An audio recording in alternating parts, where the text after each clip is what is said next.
ပြောင်းထားယူစိတ်ကြည်ပြူသည်ငါစုတရားနာကြိုသည်တဲ့အမလီကောင်းလိုက်တာကောင်းလိုက်တာတချင်းဆိုနေမဲ့အစားဒါလေးဆိုနေမှာပေါ့ဟုတ်တယ်မို့လားတချင်းနေဆိုနေမဲ့အစားမလုပ်မလို့ဒါလေးဆိုနေမှာပေါ့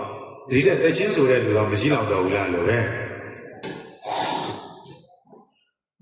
မရှိတော့ဘူးမလားဆိုခဲ့တာလည်းအားရပါပြီငယ်ငယ်ကလေးကနေလေဆိုခဲ့တာလည်းဘာဖြစ်တော့အားရပြီမဆိုတော့နဲ့တချင်းဆိုရင်ဘာဖြစ်တော့တချင်းဆိုဘာဖြစ်တော့ငရေကြီးတဲ့လေဣလီနိစ္စဂီတ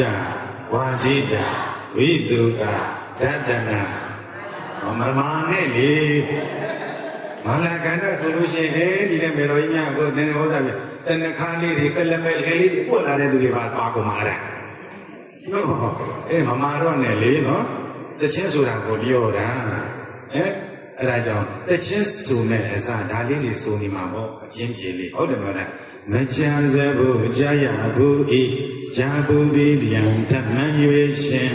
လူကင်းယုံမှပြောင်းထားအယူ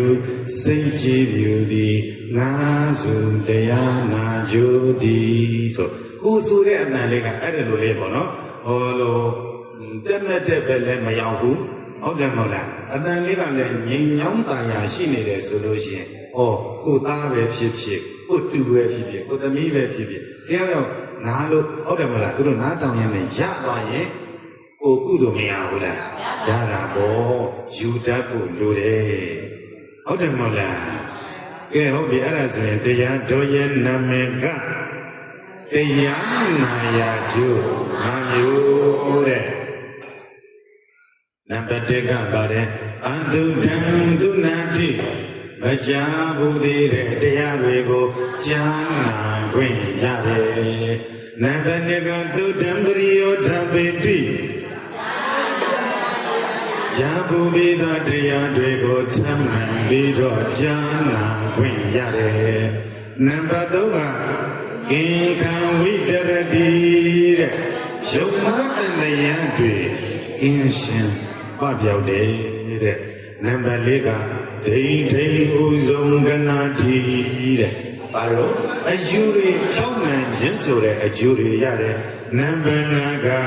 စိတ်တံပတိတတိစိတ်ကြီးကြည်လင်ခြင်းအကျိုးရတယ်ဒါတရားနာကျိုးဘာလို့၅မျိုးသူတော်ကောင်းများရဲ့ခြေနှံအားရ